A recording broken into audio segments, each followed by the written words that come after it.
हरिओम प्रिय दर्शकों, यदि आपकी कन्या राशि या कन्या लग्न है तो इस वीडियो को बहुत ध्यान से देखिएगा। ये वीडियो बहुत ही महत्वपूर्ण है क्योंकि इस वीडियो में हम चर्चा करेंगे कि अब 2025 का जो समय बचा है, यानी कि अक्टूबर, नवंबर, दिसंबर, ये 3 महीने कैसे रहेंगे।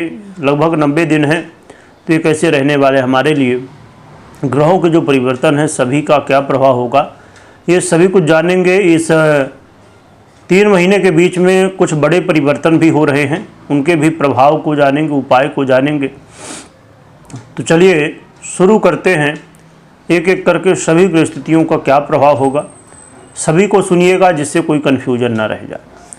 चलिए सबसे पहले सूर्य की चर्चा करते हैं। तो सूर्य इस समय आपकी ही राशि कन्या राशि पर गोचर कर रहे हैं और आपके लग्न में ही गोचर कर रहे हैं। बहुत अच्छी बात है। ये गोचर काल आपके लिए बड़ा ही महत्वपूर्ण है और सूर्य का गोचर काल आपके लिए लाभदायक सिद्ध होने वाला है। खासकर आपके आरोग्यता के लिए, आपके जीवन में आरोग्यता की प्राप्ति कराएंगे, आपके मान सम्मान की वृद्धि भी करेंगे, आपको व्यापार में लाभ भी दिलवाएंगे। दाम्पत्य जीवन में अहंकार से बचिएगा तो दाम्पत्य जीवन के लिए भी ठीक कहा जा सकता है। यहाँ पर बात करें, थोड़ा सा कई बार चिंताएं जरूर होंगी, बेक स्थितियाँ होंगी, तो इसे आप ध्यान में रखें जिससे समस्या ना होने पाए। परंतु 17 अक्टूबर को सूर्य का परिवर्तन तुला राशि में हो जाएगा, जो कि आपके दूसरे भाव में हो जाएगा। आपके बेस हैं, तो इस समय ज़रूर ध्यान रखना है कि चाहे वो आपके घर परिवार की स्थिति हो या कहीं भी हो, आपको अपने वाणी में बहुत संयम रखना है। वाणी की वजह से कई बार समस्याएं बढ़ सकती हैं और घर परिवार में कलह का माहौल बन सकता है। पैतृक संपत्ति को लेकर यदि कोई बात है तो उसकी मुश्किलें इस समय बढ़ सकती हैं। आपको यात्रा में सावधानी और लॉटरी, जुआ, सट्टा इत्यादि इन ऐसे कामों से यदि आप जुड़े हुए हैं तो आपको बहुत सतर्क रहना है, क्योंकि इस समय नुकसान होने की संभावनाएं होंगी। मन में कई बार भय, चिंताएं भी बनेंगी, तो आपको इन सभी विषयों से, कोर्ट कचहरी के मामले में यदि आप हैं तो आपको इस समय जो निर्णय है वो आपके विपक्ष में जा सकता है, तो आपको ध्यान रखना है। रही बात कि ये गोचर काल 17 अक्टूबर से लेके 16 नवंबर तक रहेगा। फिर 16 नवंबर को वृश्चिक में चले जाएंगे और वृश्चिक में जाना अच्छा है। वृश्चिक में जाने की वजह से ये जो पहले समस्याएं थी अब ये कम होंगी और आपके अंदर पुनः एनर्जी आएगी और आप फिर से अपने कामों को करना शुरू करेंगे और आपको अच्छे रिजल्ट भी देखने को मिलेंगे और आप अपने जीवन में पुनः देखेंगे कि आप कमबैक कर रहे हैं, पुनः से अपने जीवन में हर एक उन स्थितियों से बाहर निकल रहे हैं जो पहले तुला में सूर्य समस्याएं देंगे। फिर ये 15 दिसंबर तक रहेंगे और 15 दिसंबर को धनु में चले जाएंगे। तो धनु का गोचर काल भी अच्छा कहा जाएगा। ये खासकर आपके करियर के लिए काफ़ी अच्छा कहा जा सकता है।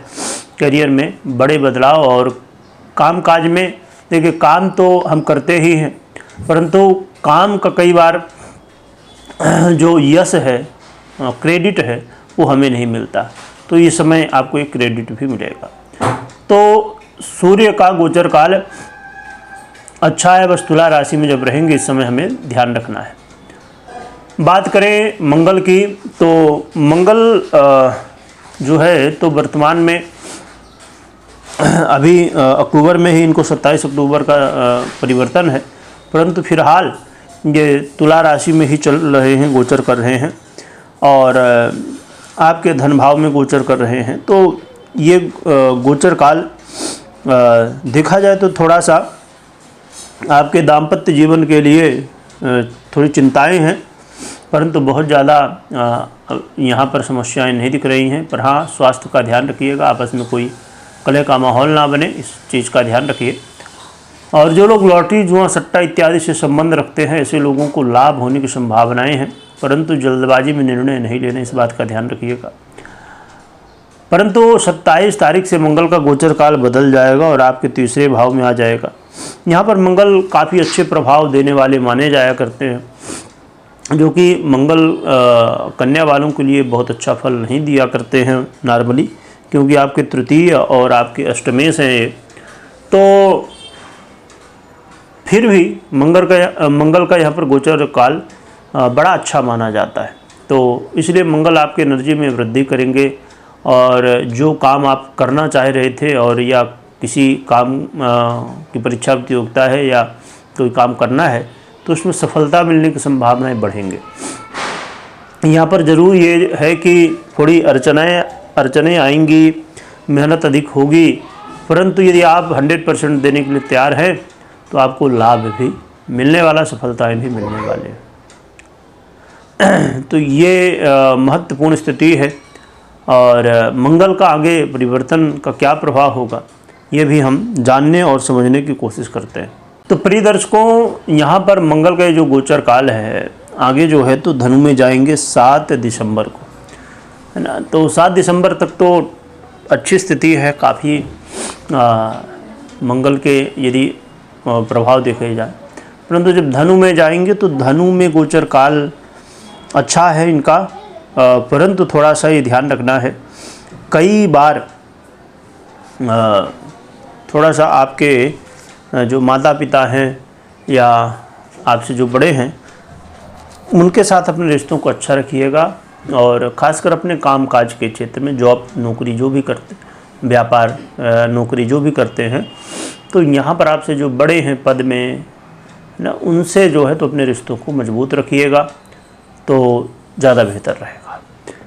बाकी धनु में मंगल का गोचर काल अच्छा होता है, कोई ख़ास समस्याएं नहीं है, परंतु अष्टमेश होने की वजह से ये रिजल्ट तो देंगे, अच्छे रिजल्ट देंगे, परंतु ये मेहनत अधिक करवाएंगे, तो इस चीज़ का ध्यान रखिएगा। और मंगल की सबसे बड़ी जो कहा जाए कि इनका एक प्रभाव एक ऐसा होता है जिसमें व्यक्ति गलतियां करता है जल्दबाजी की वजह से, तो जल्दबाजी किसी काम में नहीं करना, इस बात का ध्यान रखिए। अब हम बात कर लेते हैं बुध की। तो बुध का गोचर काल प्रिय दर्शकों लगातार इन 3 महीनों में तुला और वृश्चिक में होने जा रहा है। मैं डेट बता देता हूँ। इसमें देखा जाए तो अभी 3 तारीख को हुई तुला में आ जाएंगे, फिर 24 को वृश्चिक में जाएंगे अक्टूबर के महीने में, और फिर बात करें तो नवंबर के महीने में 23 तारीख को तुला में चले जाएंगे वृश्चिक से, और फिर दिसंबर में 6 दिसंबर को पुनः वृश्चिक में चले जाएंगे तुला से। तो यानी कि लगभग इन 3 महीनों में बुध का गोचर काल तुला और वृश्चिक के अंतर्गत चलेगा, यानी इन्हीं राशियों में गोचर करेंगे।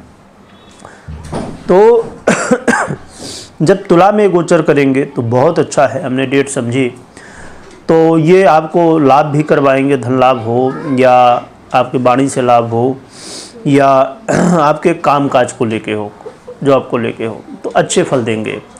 परंतु जब वृश्चिक में होंगे उस समय आपको ध्यान रखना है, उस समय आपको हर एक तरह से अपने को सतर्क रखना है, खासकर करियर में और आपके स्वयं के विचारों में निर्णय लेते समय ध्यान रखिएगा, बाकी चीज़ें ठीक है।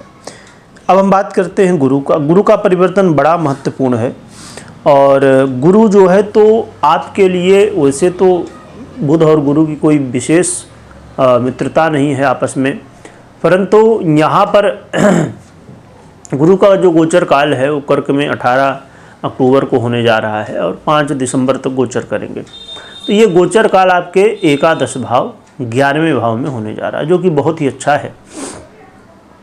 ये गोचर काल आपके जीवन में कहना चाहिए कि यदि आपने इन्वेस्टमेंट करते थे या करते हैं या करना चाहते हैं, उसके लिए बहुत अच्छा है। पर इन्वेस्टमेंट के लिए मैं हमेशा कहा करता हूं कि कभी भी जल्दबाजी में नहीं करना चाहिए, इसे बहुत सोच समझ के अच्छे से जानकारी लेके ही निर्णय लेना चाहिए, इन्वेस्ट करना चाहिए। जो लोग शेयर मार्केट या और भी ऐसे बहुत सारे क्षेत्र से इन्वेस्टमेंट करते हैं यहाँ अलग अलग जगह पर लोग, क्योंकि आज के समय में तो मल्टीपल इनकम के भी सोर्स हैं और इन्वेस्ट करने के भी सोर्स हैं, तो बहुत अच्छा लाभ। एक बात और भी यहाँ पर, जो हमारी माताएं बहनें हैं और जो गर्भ के लिए प्रयास कर रही थी, यानी कि गर्भ नहीं हो रहा है, गर्भधारण नहीं हो रहा है, तो उनके लिए बहुत अच्छा है। इस समय संतान प्राप्ति की स्थिति बनेगी, योग बनेंगे, तो आपको प्रयास करना चाहिए। इसके अलावा यहाँ पर देखा जाए तो ये विद्यार्थियों के लिए बहुत अच्छा है। विद्यार्थियों को बहुत लाभ इसका देखने को मिलेगा। विद्यार्थी यदि आप कहा जाए कि अपने कर्मों को यानी पढ़ाई में यदि आप पूरी तरह से ध्यान देते हैं, तो ये आपके लिए मौका है। आपके जीवन में मान सम्मान, आपके जीवन में विद्यार्थी जीवन में एक श्रेष्ठ पद, श्रेष्ठ अवसर प्राप्त करने का मौका है। तो बहुत अच्छी बात है। देवगुरु बृहस्पति आपको यहाँ पर बड़े लाभ देने वाले हैं। साथ में जो व्यापारी वर्ग है, व्यापारी हैं यदि आप, तो आपके लिए काफ़ी अच्छा है। धन लाभ, व्यापार में वृद्धि, दाम्पत्य जीवन में आ रही समस्याओं का समाधान होगा। और दाम्पत्य जीवन में यदि किसी तरह आप परेशान थे, या कि कोर्ट केस चल रहा है या ऐसी स्थितियाँ, यानी कि आप चाहते हैं कि जो समस्याएं थी, कोर्ट केस चल रहा है, या आप अलग नहीं होना चाहते, आगे लगता है ऐसा मन में विचार आया कि गलतियां जो थी उन्हें सुधारना है और दाम्पत्य जीवन में आगे बढ़ना है, तो इसके लिए भी मौका है। यहाँ पर ज़रूर है कि अब हम बात करें कि ये बड़ी महत्वपूर्ण चीज़ है कि जो लोग नए रिश्ते की शुरुआत करना चाहते हैं, उनके लिए भी बहुत बड़ा अवसर है ये। तो बहुत अच्छे प्रभाव हैं देवगुरु बृहस्पति के। हाँ, परंतु इस चीज़ का आपको ध्यान रखना है कि ये समय कम समय के लिए है, लगभग 1.5 महीने के आसपास का समय है। और यहाँ पर एक बात ये है कि शुक्र का गोचर काल समझना बहुत ज़रूरी है। तो शुक्र के गोचर काल को हम समझें तो शुक्र 9 अक्टूबर से लेके 26 नवंबर तक ये रहेंगे कन्या पर, कन्या राशि पर।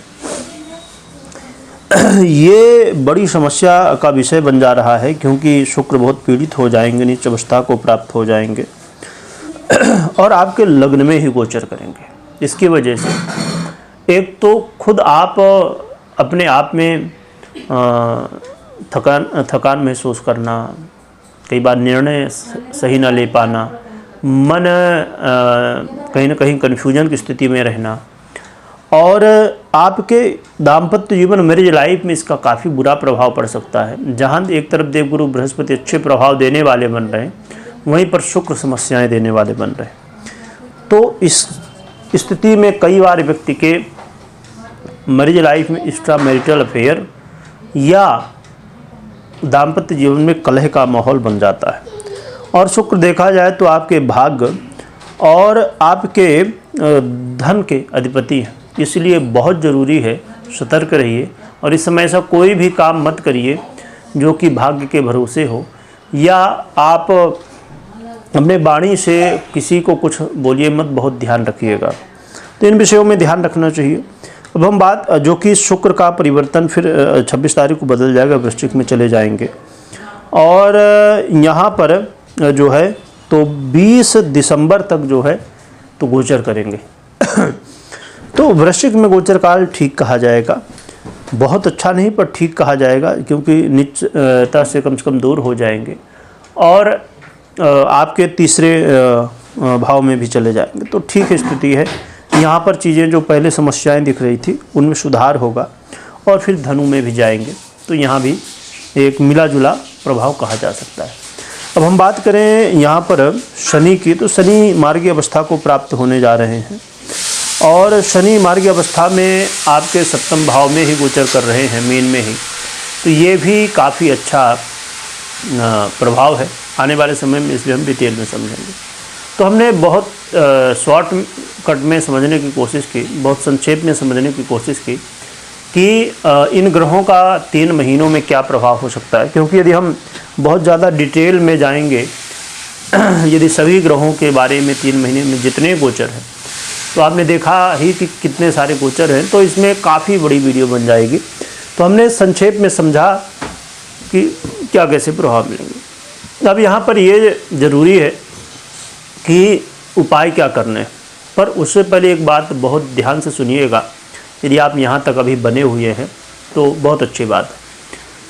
प्रिय दर्शकों, हमने सभी ग्रहों की चर्चा की। देखिए, आपकी कुंडली में पर्सनल कुंडली जो है वो बड़ी महत्वपूर्ण होती है। ये तो हमने गोचर के अनुसार समझा, और गोचर भी उतना ही महत्वपूर्ण है।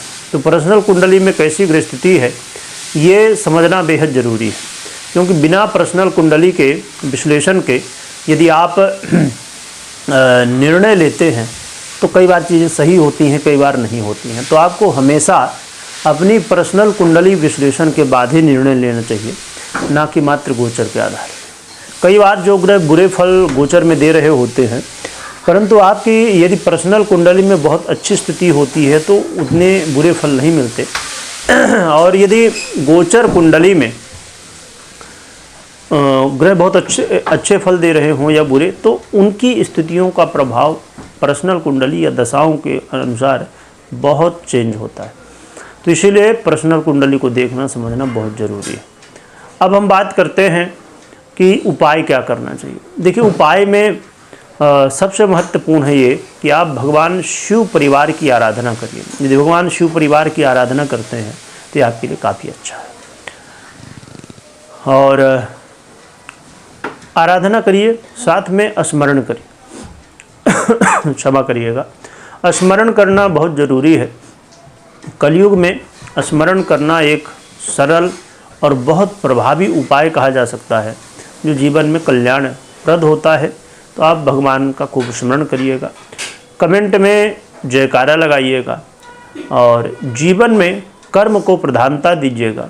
और इन 3 महीनों में जो कहा जाए एक शब्दों में कि अपने आप को बेहतर बनाने के ऊपर जितना काम करेंगे, अच्छा बनाने के ऊपर, अपने आप के ऊपर जितना काम करेंगे उतना ही अच्छा है आपके लिए। तो इन बातों का ध्यान रखिए। वीडियो देखने के लिए बहुत बहुत धन्यवाद।